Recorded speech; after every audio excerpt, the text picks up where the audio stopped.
Sa ngalan ng Ama at ng Anak at ng Espiritu Santo, Amen. ang pagpapala ng ating Panginoong Heso Kristo, ang pag-ibig ng Diyos Ama, at ang pakikipagkaisa ng Espiritu Santo, naway sumainyong lahat. At sumaiyo rin. Mga kapatid, aminin natin ating mga kasalanan upang tayo'y maging marapat gumanap sa banal na pagdiriwang. Inaamin ko sa makapangyarihang Diyos at sa inyo mga kapatid, na lubha ako nagkasala sa isip, sa salita at sa gawa, at sa aking pagkukulang. Kaya isinasamo ko sa mahal na Birheng Maria, sa lahat ng mga anghel at mga banal, at sa inyo mga kapatid, na ako'y ipanalangin sa Panginoong ating Diyos. Kaawaan tayo ng makapangyarihang Diyos, patawarin tayo sa ating mga kasalanan, at patnubayan tayo sa buhay na walang hanggan. Amen. Panginoon, kaawaan mo kami. Panginoon, kaawaan mo kami. Kristo, kaawaan mo kami. Kristo, kaawaan mo kami. Panginoon, kaawaan mo kami. Panginoon, kaawaan mo kami. Manalangin tayo. Ama naming makapangyarihan, ipagkaloob mong ang pagsilang ng manunubos ay lagi naming sambahin at isaloob sa pagtataguyod ng talang maliwanag na sumisikat sa pamamagitan niya kasama ng Espiritu Santo magwasawalang hanggan. Amen.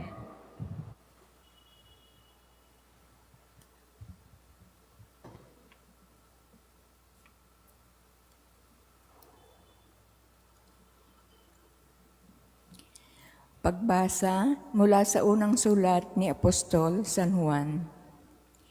Minamahal kong mga kapatid, sino ang makapagtatagumpay laban sa sanlibutan? Ang sumasampalatayang si Jesus ang anak ng Diyos. Si Jesucristo ang naparito sa sanlibutan, bininyagan sa tubig at nagbubo ng kanyang dugo sa kanyang kamatayan. Hindi lamang bininyagan sa tubig, kundi nagbubo pa ng kanyang dugo.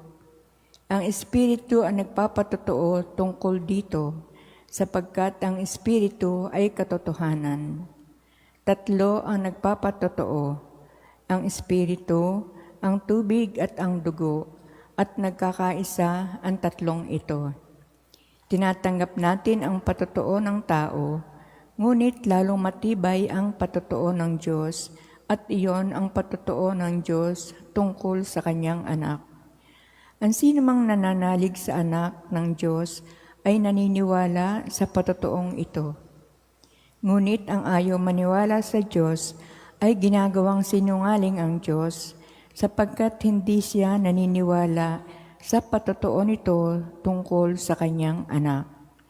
At ito ang patotoo.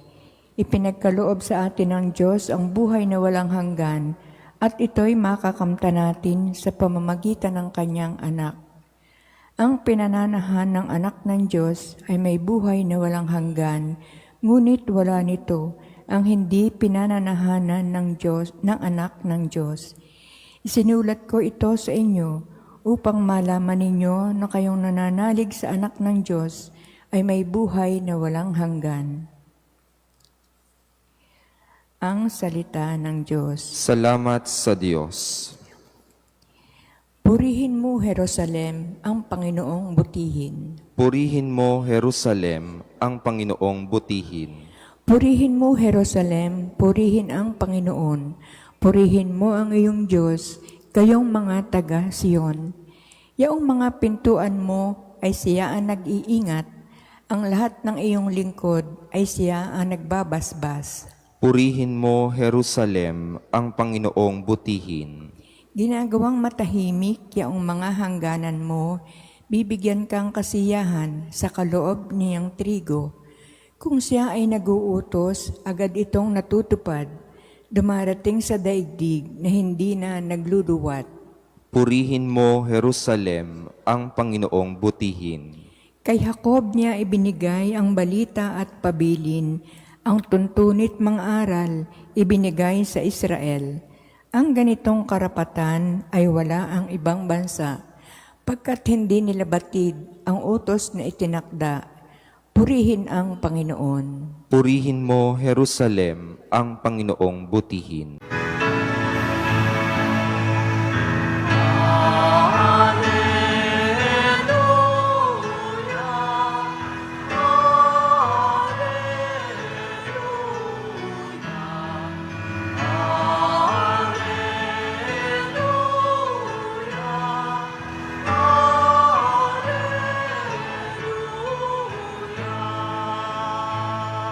Sumainyo ang Panginoon. At sumaiyo rin. Ang mabuting balita ng Panginoon ayon kay San Lucas. Papuri sa iyo, Panginoon.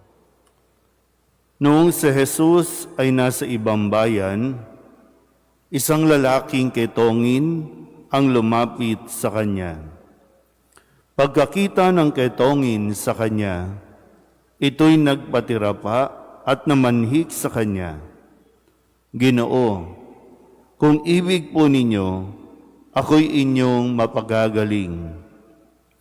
Hinipo siya ni Jesus at ang sabi, ibig ko, gumaling ka.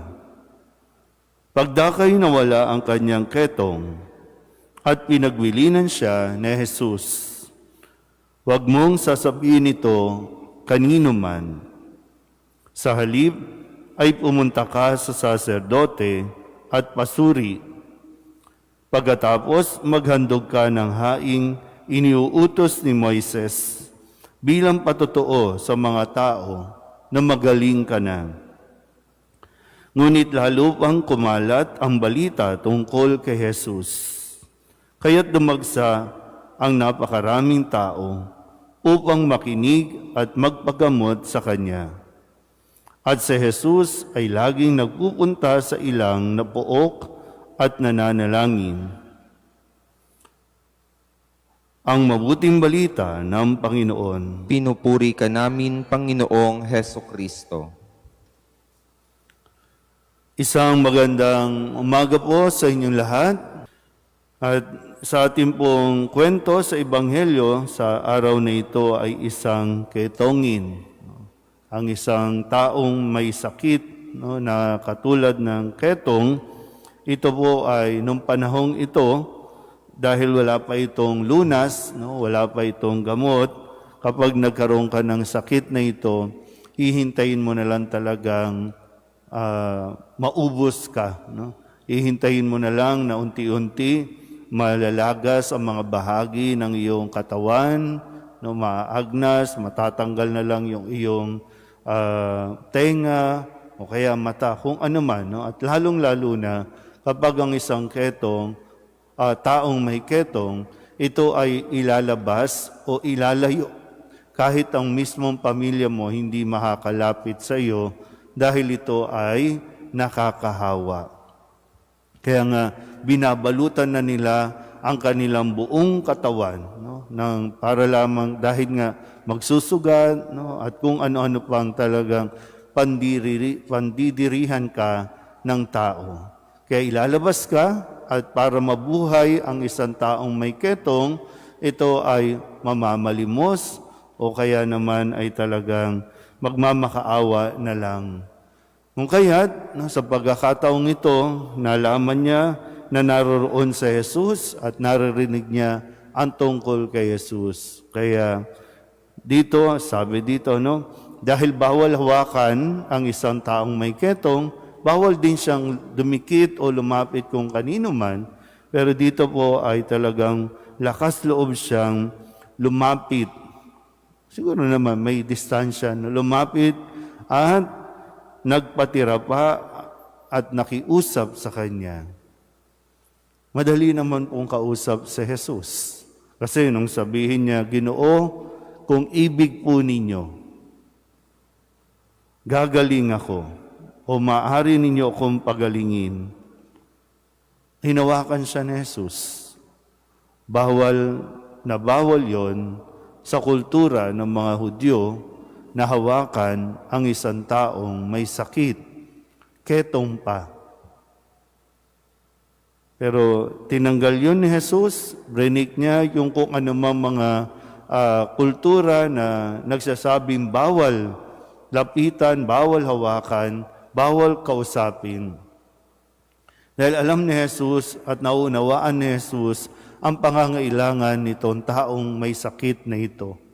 Pero ang sabi lang niya, wala nang kung anumang mga kondisyon, wala nang kung anumang mga hinihiling, dahil yung request niya, kung gusto niyo po, ando doon yung pagpapakumbaba niya, yung humility ng taong may sakit.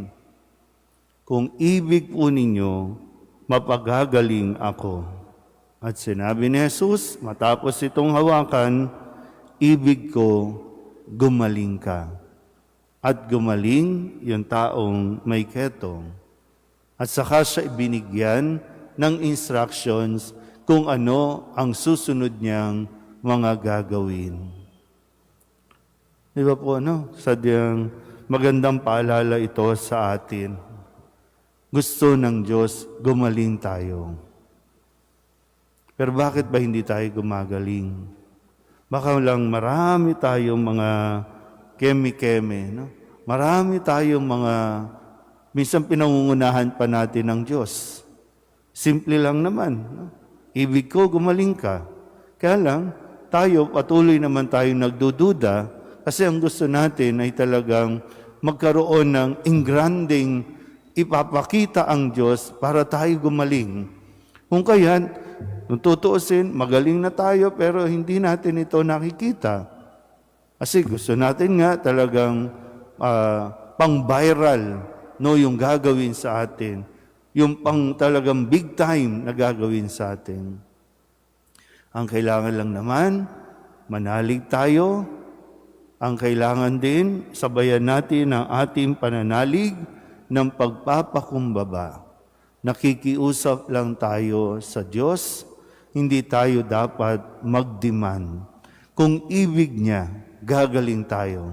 Kung ayaw niya, hindi ko alam kung ano ang gusto niyang ituro sa atin, kung bakit hindi pa tayo gumagaling o hindi pa gumagaling yung mga ipinagdarasal natin. Mayroon pang dapat tayong matutunan sa bawat karanasan, kahit sa karanasan ng pagkakaroon ng sakit. Amen.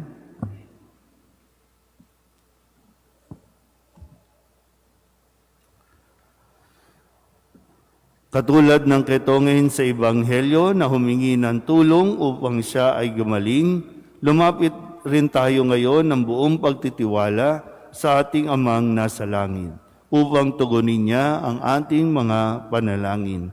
Ang ating tutugon, Panginoon, dinggin mo ang aming panalangin. Panginoon, dinggin mo ang aming panalangin.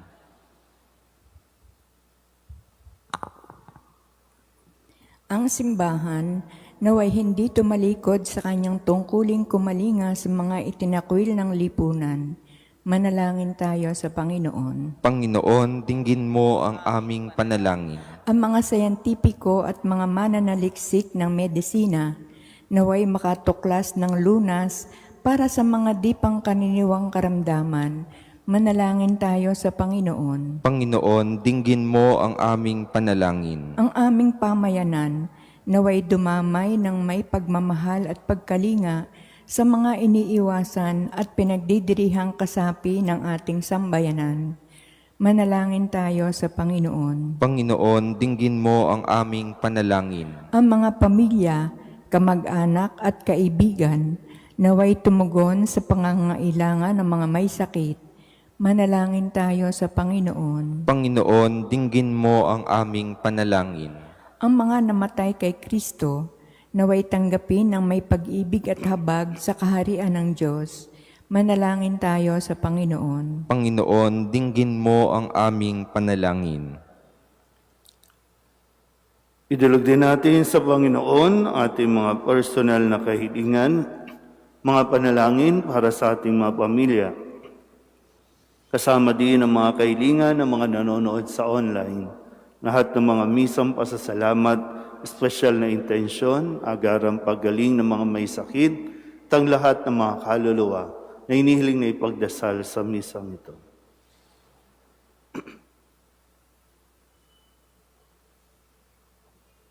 Ang lahat ng ito iniling namin sa ngalan ni Kristo, ang aming Panginoon. Amen.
Manalangin kayo mga kapatid upang paghahain natin ang kalugdan ng Diyos Amang makapangyarihan. Tanggapin nawa ng Panginoon itong paghahain sa iyong mga kamay, sa kapurihan niya at karangalan sa ating kapakinabangan at sa buong sambayanan niyang banal. Ama naming lumika, tanggapin mo ang aming inihahaing mga alay upang ang pag-ibig mong aming ipinagdiriwang ay siya namin ngayong mapagsalusaluhan sa pamamagitan ni Jesucristo, kasama ng Espiritu Santo, magpasawalang hanggan. Amen. Sumainyo ang Panginoon. At sumaiyo rin. Itaas sa Diyos ang inyong puso at diwa. Itinaas na namin sa Panginoon. Pasalamatan natin ang Panginoong ating Diyos. Marapat na siya ay pasalamatan. Ama naming makapangyarihan, tunay ngang marapat na ikaw ay aming pasalamatan sa pamamagitan ni Jesucristo na aming Panginoon. Sa katauhan ng iyong isinugong Mesiyas, nahayag sa amin ang katuparan ng iyong balak. Ngayon nga'y iyong ipinakikita sa tanan ang liwanag na tumatanglaw sa sangkatauhan. Sa pagpapahayag ng anak mong ginigiliw na siya ay hindi naiba sa amin, minarapat mong sa pagkatao namin magningning ang kariktan ng kadakilaan niyang di magmamaliw. Kaya kaysa ng mga anghel na nagsisiawit ng papuri sa iyo nang walang humpay sa kalangitan, kami nagbubunyi sa iyong kadakilaan.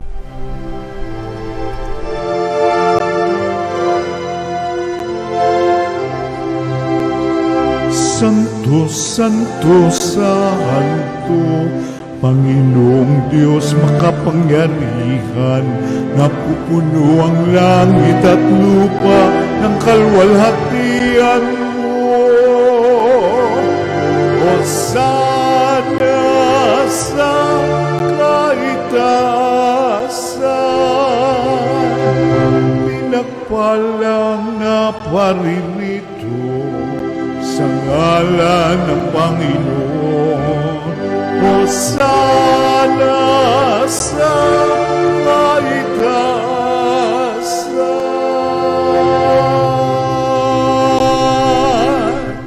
Ama naming banal, ikaw ang bukal ng tanang kabanalan. Kaya't sa pamamagitan ng iyong Espiritu, gawin mong banal ang kaloob na ito upang para sa aming maging katawan at dugo ng aming Panginoong Jesucristo. Bago niya pinagtiis ang kusang loob na maging handog, inawakan niya ang tinapay, pinasalamatan kaniya, pinaghati-hati niya iyon, iniabot sa kanyang mga alagad at sinabi, "Tanggapin ninyong lahat ito at kanin, ito ang aking katawan na ihahandog para sa inyo."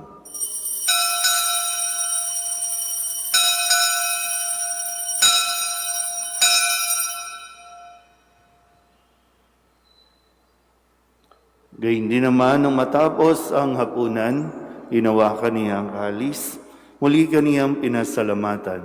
Iniabot niya ang kalis sa kanyang mga alagad at sinabi, "Tanggapin ninyong lahat ito at inumin. Ito ang kalis ng aking dugo, ng bago at walang hanggang tipan.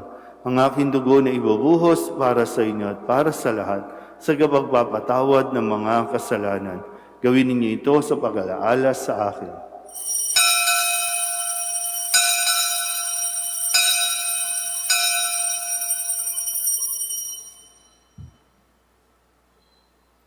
Ipagbunyi natin ang misteryo ng pananampalataya. Si Kristo'y namatay, si Kristo'y nabuhay, si Kristo'y babalik sa wakas ng panahon. Ama, ginagawa namin ngayon ang pag-alaala sa pagkamatay at muling pagkabuhay ng iyong anak.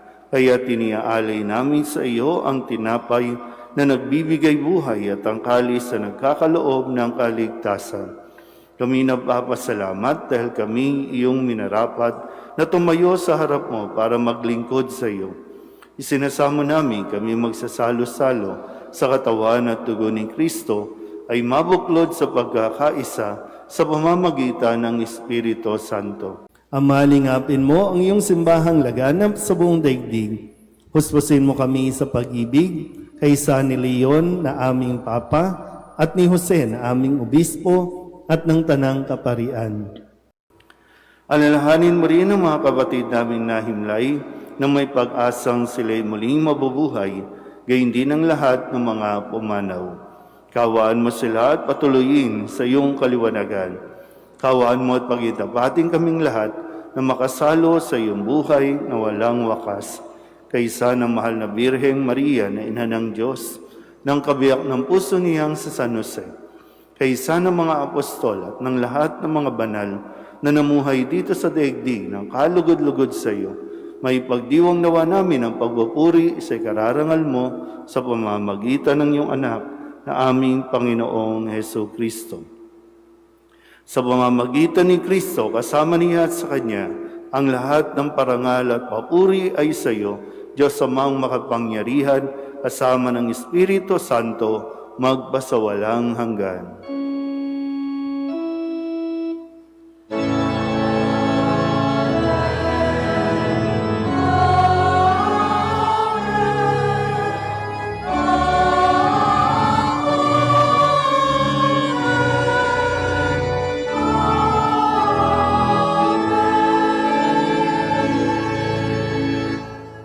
Sa tagabili ng mga nakagagaling na utos at turo ni Jesus sa Panginoon natin at Diyos, ipahayag natin ng lakas loob.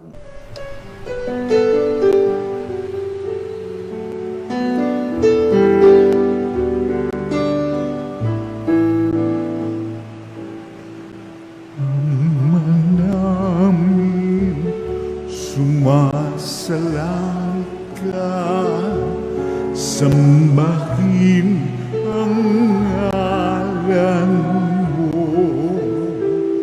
mapasa amin ang kaharian mo, sundin ang loob mo dito sa lupa para nang sa langit. Bigyan mo po kami ngayon ng aming kakanin sa araw-araw at patawarin mo kami sa aming mga sala para ng pagpapatawan namin sa nagkakasala sa amin, at huwag mo kaming ipagdulot sa tukso, at yadya mo kami sa lahat ng masama. Hinihiling namin kami iadya sa lahat ng masama, pagkalooban ng kapayapaan araw-araw, iligtas sa kasalanan at ilayo sa lahat ng kapahamakan, samantalang aming pinananabikan ang dakilang araw ng pagpapahayag ng tagapagligtas namin si Hesu Kristo.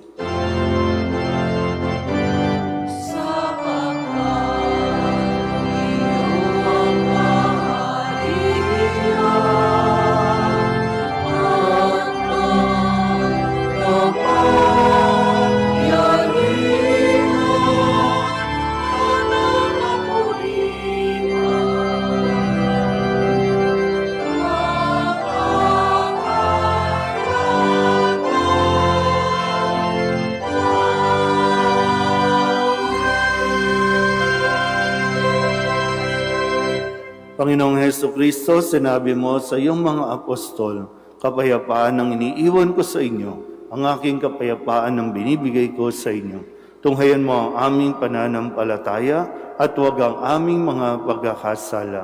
Pagkalooban mo kami ng kapayapaan at pagkakaisa ayon sa iyong kalooban, kasama ng Espiritu Santo, magpasawalang hanggan. Amen. Ang kapayapaan ng Panginoon ay laging sumainyo. At sumaiyo rin. Magbigayan po tayo ng kapayapaan sa isa't isa.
Ito ang kordero ng Diyos.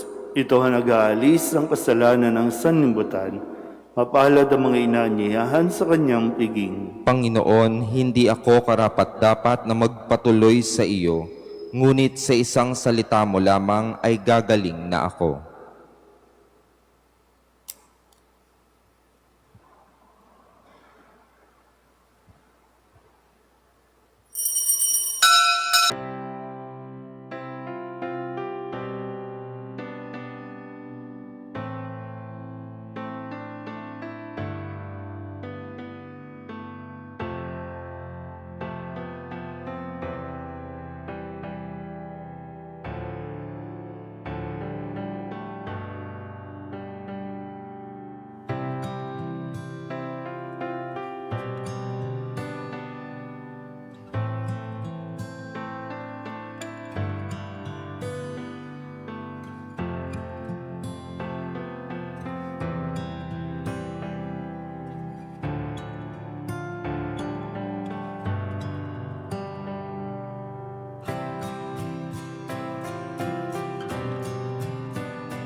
Manalangin tayo.